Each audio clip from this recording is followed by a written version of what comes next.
Bismillahirrahmanirrahim. Assalamualaikum warahmatullahi wabarakatuh. Alhamdulillahilladzi arsala rasulahu bil huda wa dinil haq liyudhhirahu 'ala dini kullih wa kafa billahi syahida. Wa asyhadu an la ilaha illallah wahdahu la syarikalah iqraran bi wa tauhidan. Wa asyhadu anna Muhammadan abduhu wa rasuluh. Allahumma salli ala nabiyyina Muhammad wa ala alihi wa man tabi'ahum bi ihsan ila yaumiddin. Allahumma inna nas'aluka ilman nafi'a wa rizqan thayyiba wa amalan mutaqabbala. Puji syukur kita panjatkan pada Allah. Selawat dan salam semoga tercurah pada junjungan kita Nabi besar Nabi Agung Muhammad sallallahu alaihi wasallam. Baik, ikhwani fiddin wa akhwati fillah rahimani wa rahimakumullah. Pada kesempatan malam hari ini kita akan melanjutkan kembali dua bahasan. Yang pertama dari pembahasan Riyadhus Shalihin karya Imam Yahya bin Syaraf An-Nawawi, masih seputar kitab Ad-Da'awat, kitab kumpulan doa. Dilanjutkan nantinya dengan pembahasan Syekh Abdurrahman bin Nasir As-Sa'di dari kitab Manhajus Salikin. Kita telah sampai pada pembahasan sifat sholat Nabi Sallallahu Alaihi Wasallam. Baik, sekarang kita lihat hadis 1468. Monggo dibaca. Pembahasan kitab Riyadhus Shalihin karya Imam Nawawi, kitab Ad-Da'awat, doa memohon petunjuk, ketakwaan, afaf dan ghina. Hadis 1468. Wa 'an Ibni Mas'ud radhiyallahu anhu anna Nabiyya sallallahu alaihi wasallam kana yaqulu Allahumma inni as'aluka al-huda wat-tuqa wal-'afafa wal-ghina. Rawahu Muslim. Dari Ibnu Mas'ud radhiyallahu anhu, ia berkata, Nabi sallallahu alaihi wasallam biasa membaca doa Allahumma inni as'aluka al-huda wat-tuqa wal-'afafa wal-ghina, yang artinya, ya Allah, aku memohon kepadamu petunjuk, ketakwaan, sifat afaf, terjaga dari yang haram dan menahan diri darinya, dan sifat ghina, kaya hati, merasa cukup dari apa yang ada pada manusia dan apa yang ada di tangan mereka. Taib, hadis riwayat Imam Muslim. Ibnu Mas'ud mengatakan Nabi SAW biasa baca doa ini, Allahumma inni as'alukal huda wat-tuqa wal-'afaf wal-ghina. Ya Allah, aku mohon kepadamu al-huda, petunjuk, wat-tuqa, ketakwaan, wal-'afaf, sifat afaf, dijauhkan dari yang haram, wal-ghina, kecukupan, yaitu kaya hati, merasa cukup dengan apa yang ia miliki dan tidak melihat atau terus memandang yang ada pada orang lain. Baik, sekarang kita lihat faedah-faedah yang ada dari hadis tadi. Faedah hadis yang pertama, Imam Nawawi rahimahullah mengatakan afaf dan iffah bermakna menjauhkan dan menahan diri dari hal yang tidak diperbolehkan. Sedangkan al-ghina adalah hati yang selalu merasa cukup dan tidak butuh pada apa yang ada di sisi manusia. Taib. Afaf bisa juga disebut iffah, bermakna menjauhkan dan menahan diri dari hal yang tidak diperbolehkan, alias kita nahan diri, sifat kita yang menahan diri dari yang haram, itu namanya afaf atau itu namanya iffah. Maka kalau ada yang menahan diri dari zina ketika dia belum mampu untuk menikah, maka berarti dia memiliki sifat iffah. Dan itu yang dituntut bagi yang belum menikah, maka harus memiliki sifat ini, itu sifat iffah, menahan diri dari yang haram. Kalau kaitannya dengan menikah tadi berarti menahan diri dari zina. Imam Nawawi katakan juga al-ghina dalam hadis yang dimaksudkan adalah hati yang selalu merasa cukup. Apapun yang diberikan ia syukuri. Tanda hati yang merasa cukup adalah ketika diberi sedikit dia bersyukur pada Allah Subhanahu wa taala. Lebih-lebih lagi kalau Allah memberikan dia rezeki yang banyak. Kalau yang sedikit saja disyukuri, apalagi yang banyak. Maka berawal dari mensyukuri yang sedikit terlebih dahulu. Dan tidak butuh pada apa yang ada di sisi manusia. Artinya dia tidak pandang rezeki orang lain. Dia hidup sesuai dengan keadaan yang Allah berikan. Rezeki yang diberikan kepadanya bagaimana, itulah yang nanti ya dia manfaatkan untuk kehidupannya. Terus ada rincian lagi nomor 2. Faedah yang kedua, keutamaan meminta petunjuk ilmu sekaligus amal, karena yang dimaksud al-huda adalah petunjuk dalam ilmu dan amal. Nah lihat, al-huda secara pengertian kata para ulama, al-huda itu artinya petunjuk dalam 2 hal, yaitu petunjuk dalam ilmu dan petunjuk dalam amal. Berarti kalau kita meminta al-huda pada Allah, berarti 2 hal. Minta petunjuk dalam ilmu, biar dituntun dalam ilmu yang benar, biar juga dapat beramal sesuai dengan tuntunan. Jadi ilmunya nanti kita minta pada Allah untuk diarahkan pada ilmu yang benar. Kemudian amal juga kita minta pada Allah supaya diarahkan pada amal yang benar, yaitu amalan yang sesuai dengan tuntunan yang diterima. Terus yang ketiga, faedah yang ketiga, keutamaan meminta ketakwaan. Yang dimaksud takwa adalah menjalankan perintah dan menjauhi larangan Allah.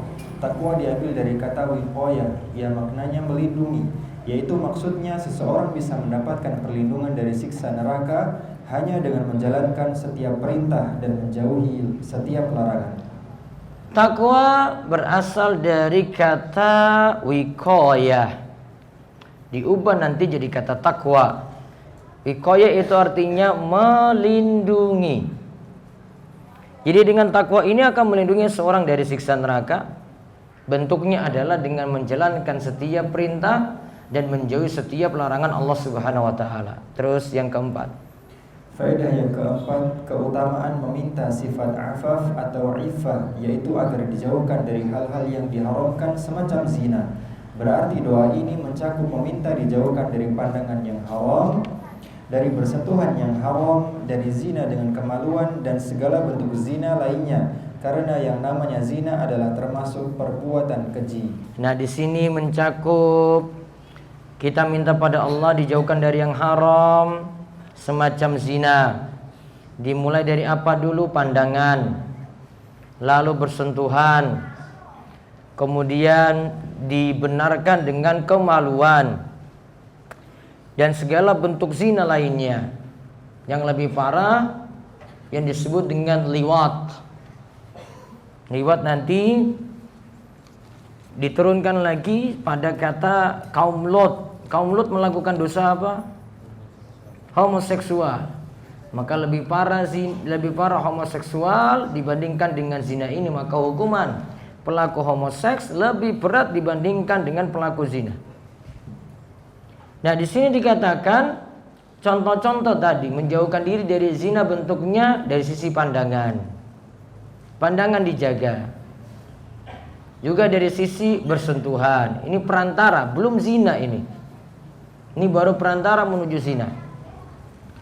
Baru nanti dibenarkan dengan kemaluan. Namun segala jalan menuju zina semuanya diharamkan, karena Allah katakan dalam surat Al-Isra, wala taqrabuz zina innahu kana fahisyatan wa sa'a sabila. Janganlah kalian mendekati zina, dekat saja enggak boleh. Innahu kana fahisya, itu perbuatan fahisya, perbuatan keji. Wa sa'a sabila, dan itu sejelek-jeleknya jalan. Dikatakan fahisya ini biasanya merujuk pada kata mesum atau zina. Biasa merujuk pada kata itu.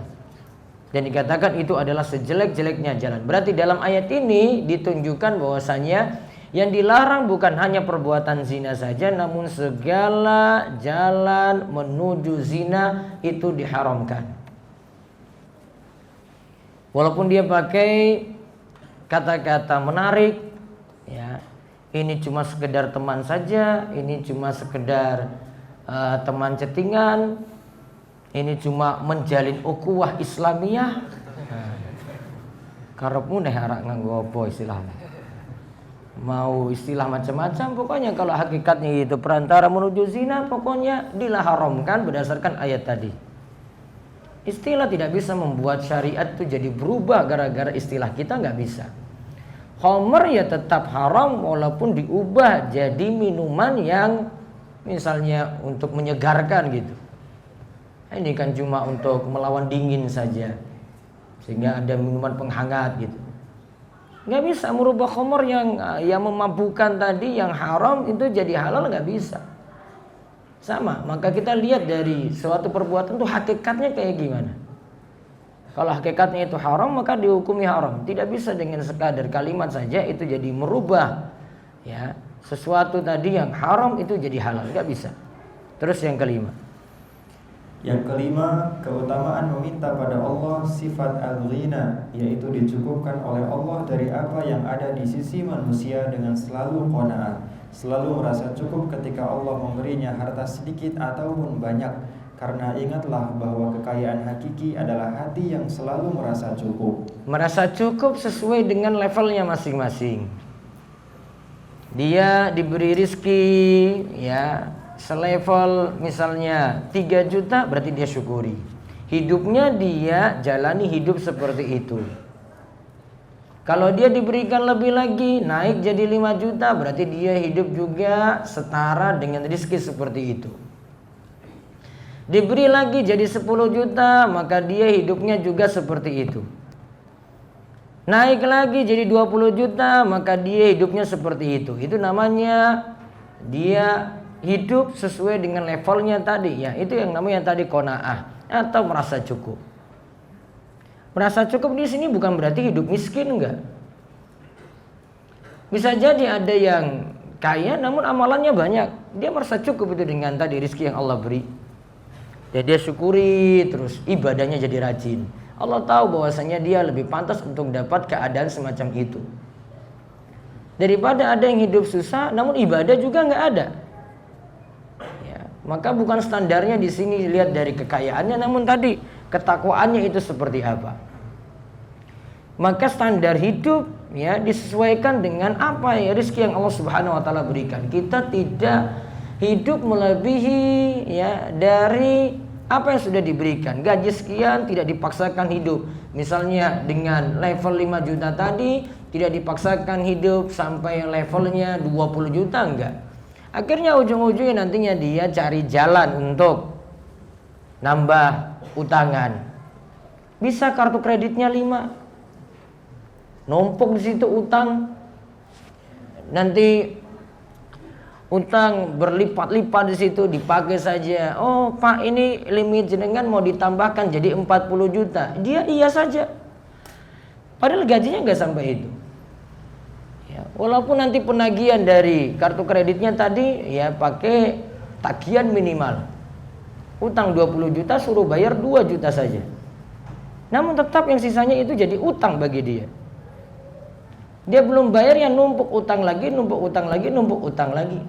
Gak ada itu orang pakai kartu kredit, jarang yang mau bayar langsung setelah di akhir bulan itu mau lunasi semua, itu enggak. Itu malah pihak bank itu syukur alhamdulillah ini bisa lunasi. Enggak ada kayak gitu. Paling dia numpuk terus. Karena yang ditagih tadi saldo minimal dia bisa bayar 2 juta misalnya, sudah dia bayar 2 juta. Maka berikutnya dia bisa pakai lagi. Diajarkan untuk utang itu ada terus, utang itu ada terus, dan dia bergaya seperti itu. Padahal itu bukan levelnya di situ. Utang masih numpuk bagi dirinya. Buat dia susah pikiran lagi dengan utang tadi, hidup nggak tenang. Nanti ketika ini jadi macet akhirnya dikejar-kejar debit kolektor, jadi hidup nggak tenang lagi. Karena gaya hidup yang dia ikut bukan kebutuhan. Gaya hidup dia lihat temannya ini gaya hidup, ini pakaiannya kayak gimana. Oh, pakaiannya branded semuanya. Sudah dia ikut pakaian kayak gitu lagi. Oh, ini sepatunya, wah ini sepatu terkenal ya. Sepatunya makan harga saja 2 juta rupiah, padahal cuma injak-injak tanah saja. Namun dipakai pokoknya yang bermerek, yang super mahal ya. Jam tangannya juga bukan sesuai kebutuhan. Ya, ada sekarang bukan jam tangan untuk sekedar untuk nunjukin jam, namun untuk investasi di situ. Dibiarkan lama, harganya makin mahal. Itu kerjaan orang-orang kaya kayak gitu. Jadi untuk investasi uang tadi. Nanti ketika beberapa tahun kemudian jamnya sudah sulit dicari, harganya jadi naik lagi ketika itu. Itu jam-jam seputar Rolex dan yang lain-lain kayak gitu, harga bisa berkembang. Harganya berapa? Kemarin saya sebut berapa itu? Hah? Sebut berapa mas? Hah? 1M. Itu ngeraktir bakso sak Jogja berapa orang itu? Coba lihat, gila jam itu. Mau untuk investasi saja, itu super murahnya itu. Kalau mahalnya 2M, 4M, coba lihat. Gila, cuma pakai di tangan aja, coba lihat. Apa-apaan? Masa bawa di tangan aja 4M coba. Kita pikirnya pusing nanti, coba lihat kalau jamnya hilang coba. Kita kan kalau ini cuma ini aja. Coba kalau jamnya jatuh di mana gitu, lupa pas wudhu jatuh gitu ya. Orang-orang sudah pikiran jelek di situ. Sudah nggak masuk akal lagi. Gaya hidup sudah berlebihan sekali seperti itu.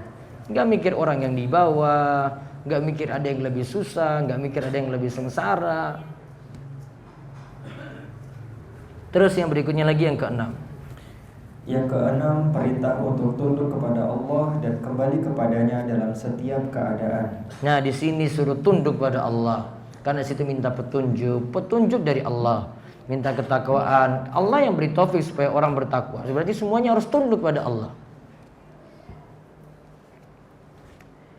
Dan setiap kita yang melakukan bentuk ketundukan seperti ini berarti melakukan ibadah. Berarti seseorang yang sujud itu bentuk tunduk pada Allah. Itu khudu' wa tazallul. Tunduk dan merendahkan diri. Setiap bentuk yang ada sifat khudu' wa tazallul, yaitu tunduk dan merendahkan diri, itulah namanya ibadah.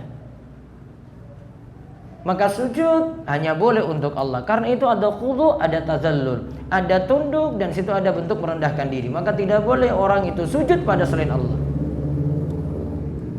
Dia sembelih kurban dengan hartanya, kemudian mengalirlah darah ketika itu, orang itu sedang melakukan ketundukan dan merendahkan diri kepada Allah juga.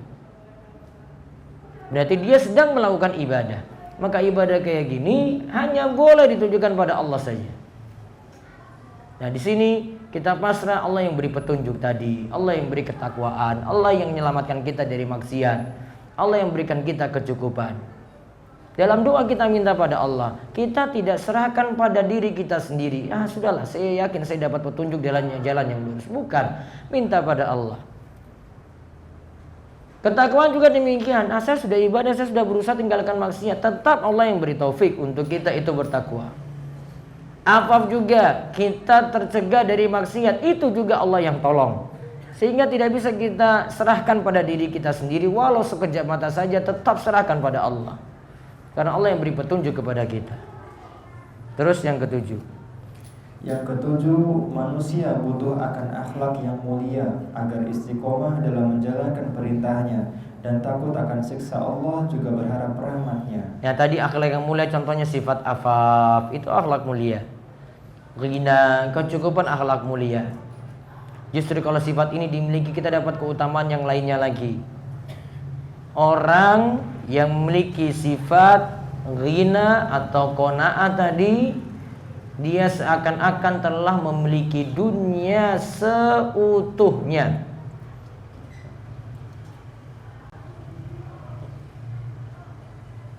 Di mana Nabi SAW itu katakan, man asbaha minkum aminan fi sirbihi mu'afan fi jasadihi indahu qutu yaumihi faka'annama jisat lahu dunya. 3 perkara yang Nabi SAW sebutkan siapa yang dapati pagi hari. Siapa di pagi hari di antara kalian aminan fi sirbihi, mendapatkan rasa aman di tempat tinggalnya, mu'afan fi jasadihi, jasadnya sehat, badannya sehat. Yang ketiga, indahu qutu yaumihi, dan memiliki makanan di rumah. Faka'annama jizat lahu dunya, seakan-akan dunia sudah berada dalam genggamannya.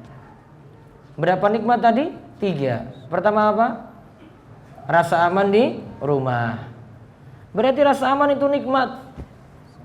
Nggak ada kerusuhan, nggak ada yang neror kita. Itu suatu nikmat.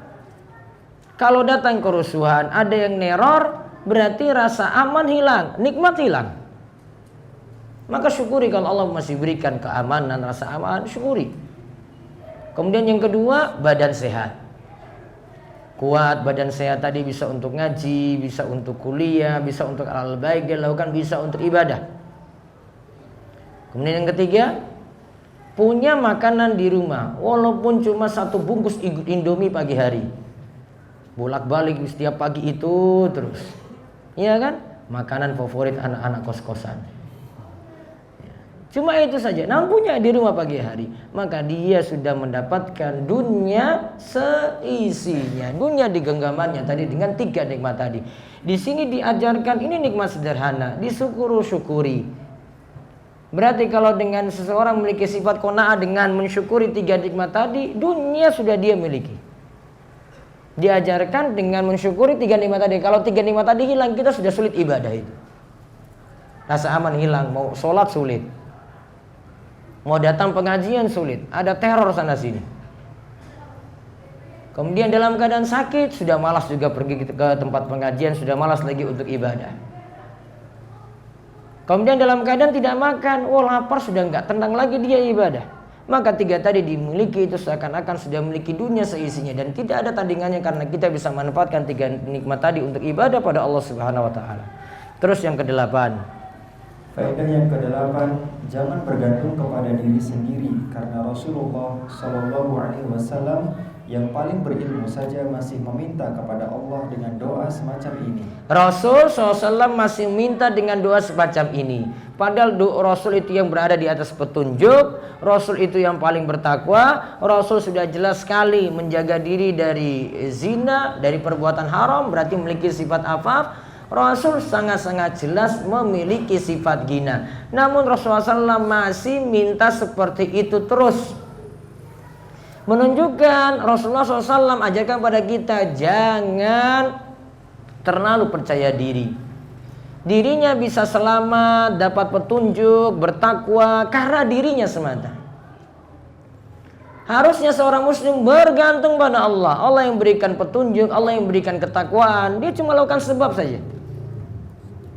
Ada yang bolak-balik datang ke majelis ilmu nggak bisa berubah-berubah juga, karena Allah belum menghendaki. Namun ada yang baru sekali datang kemudian langsung diberi hidayah. Ada yang baru sekali dengar maksiat, dengar nasihat setelah dia itu sebelumnya bermaksiat, ahli maksiat, bisa dapat hidayah. Dapat 1 kali nasihat saja, dia baca berulang-ulang nasihat tersebut, langsung hatinya tersentuh, kemudian taubat pada Allah.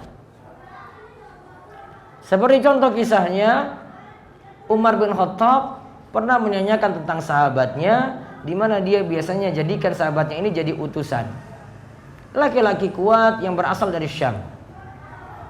Nah ketika itu Umar bin Khattab tanya pada orang-orang, ini kenapa si Fulan bin Fulan ini tidak pernah kelihatan lagi? Dia ada di mana? Apa yang dia lakukan saat ini? Maka ketika itu ada yang beritahu bahwasanya, wahai Umar, dia sekarang ini sudah jadi pecandu minuman keras. Padahal awalnya jadi apa? Orang yang dekat dengan Umar. Kemudian ketika tahu keadaannya seperti itu, Umar kemudian panggil sekretarisnya, Umar diktekan, terus suruh nyatat ini surat untuk diberikan kepada orang tadi. Umar bin Khattab radhiyallahu anhu kemudian menuliskan min Umar bin Khattab ila fulan bin fulan. Dalam kisah ini tidak disebutkan siapa itu, berarti ingin disembunyikan namanya.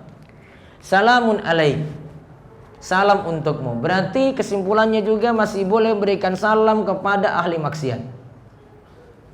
Ya.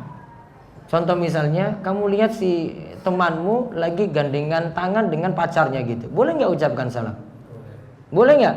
Boleh. Assalamualaikum. Boleh. Jadi dia langsung putus ketika itu juga. Dia lepas tangan terus putus barangkali gitu ya. Dapat salam baik darimu itu. Assalamualaikum. Ya Allah, teman saya lihat gini. Ayo kamu ke sana, saya ke sini.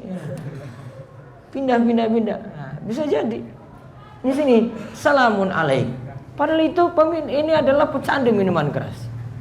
Tetap ucapkan salam dalam surat. Amma ba'du. Kemudian dia masuk dalam isi surat. Fa inni ahmadu ilaikallaha allazi la ilaha illahu. Aku memuji Allah dalam surat ini untukmu, bahwasanya tidak ada sembahan yang berhak disembah selain Dia. Kemudian dia sebutkan potongan ayat dalam surat Ghafir. Di potongan ayat itu, ghafiriz dzambi wa qabilit taubi syadidil iqabi dzit tauli la ilaha illahu ilaihil masir. Allah itu Maha Pengampun dan Allah Maha menerima taubat. Namun ingat, Allah juga siksanya pedih. Dan Allah punya karunia yang banyak. Tidak ada sembahan yang berhak disembah selain Dia. Kepadanya lah nantinya kita semua akan kembali untuk mendapatkan balasan. Selesai surat dari Umar seperti itu saja. Ini nggak banyak tanya-tanya apa-apa gitu. Kabarmu bagaimana? Enggak, cuma itu aja sudah. Dia cuma muji Allah, kemudian ya, bersaksi bahwasanya tidak ada sembahan yang berhak disembah selain Allah. Kemudian dia sebutkan surat Ghafir tadi, yaitu surat Ghafir ayat ketiga. Surat Ghafir atau surat Al-Mu'min ayat ketiga. Terus dikirimlah surat tadi kepada sahabatnya. Lantas sahabatnya tadi falam yazal yuraddiduha, terus mengulang ayat tadi. Dia baca tadi, ulang-ulang lagi. Ghafiriz zambi wa qabilit taubi syadidil iqabi dzit tauli la ilaha illahu ilaihil masir. Dia baca ulang-ulang ayat tadi.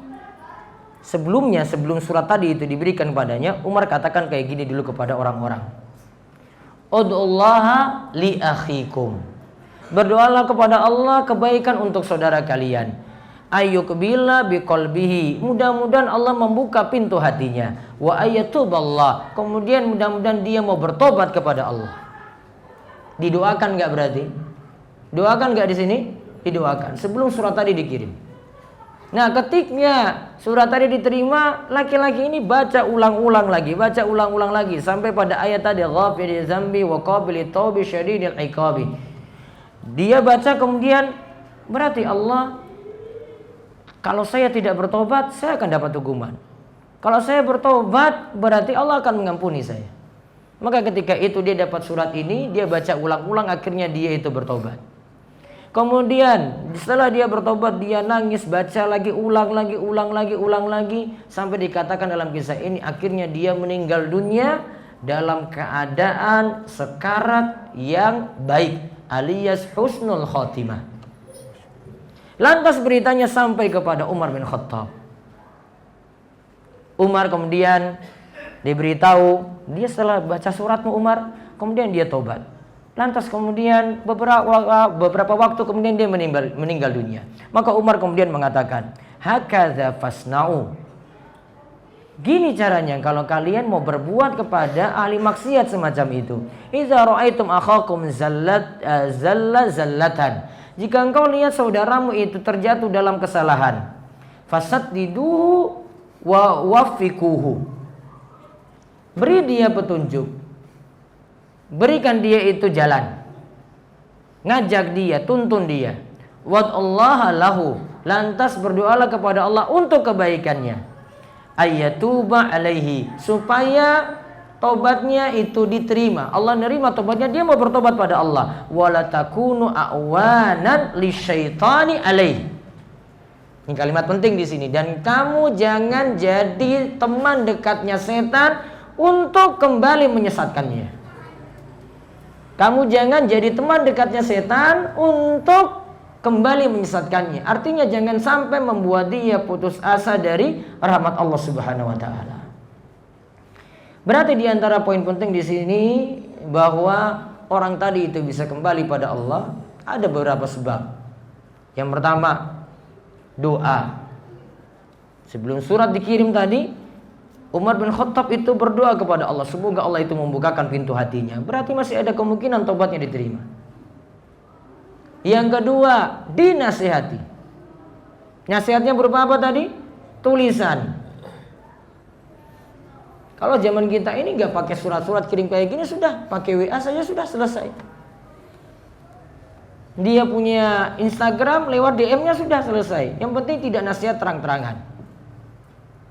Jangan malah di statusnya di bawah, tobatlah kamu pada Allah. Jangan. Dia tersinggung nanti.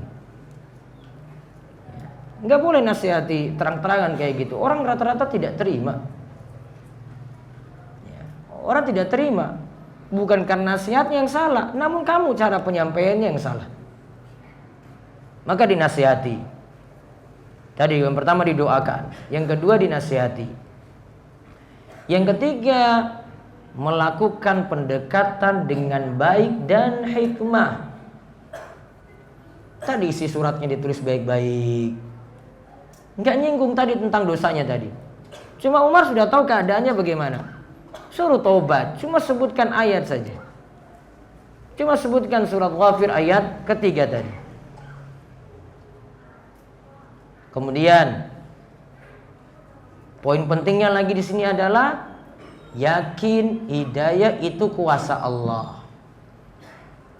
Maka dia cuma nyampaikan nasihat saja. Umar sampaikan nasihat saja, namun dia yakin hidayah itu milik Allah. Maka perbanyak doa, terus nasihat dengan baik, mau diterima ya alhamdulillah, tidak diterima nanti urusan dia dengan Allah. Maka perlakukan orang yang ahli maksiat seperti itu. Gak selamanya dijauhi. Bahkan boleh jadi ahli maksiat yang banyak terjerumus dalam dosa, kalau dia bertobat bisa jadi tobatnya lebih tulus daripada orang yang aslinya sudah soleh. Ada seorang wanita dari Bani Juhaina yang melakukan perzinaan. Dia berselingkuh dengan laki-laki lain sampai hamil, padahal dia sudah punya suami. Dihukumi rajam. Kemudian Nabi SAW menyolatkan perempuan ini. Umar tegur Nabi SAW, wahai Rasulullah, kamu nyolatkan perempuan ini padahal dia itu telah berzina. Rasulullah SAW katakan, seandainya taubatnya tadi mau diratakan kepada 70 penduduk Madinah, dibagi rata untuk 70 penduduk Madinah ya para sahabat berarti. Mau dibagi kepada mereka, 70 penduduk Madinah sudah dapat tobatnya semuanya. Rata untuk mereka, cukup untuk mereka. Menunjukkan ada ahli maksiat yang tobatnya lebih serius, lebih sungguh-sungguh, lebih tulus. Ya. Sampai terjadi seperti itu, akhirnya Nabi SAW menyolatkan. Karena nggak ada yang bisa kalahkan tobatnya. Maka jangan remehkan orang kalau orang benar-benar mau taubat pada Allah Subhanahu wa taala. Kalau taubatnya taubatan nasuha. Kemudian satu lagi nomor 9. Faedah yang ke-9, dianjurkannya merutinkan membaca doa ini. Karena tadi dikatakan ini biasa dibaca oleh Nabi kita Muhammad sallallahu alaihi wasallam.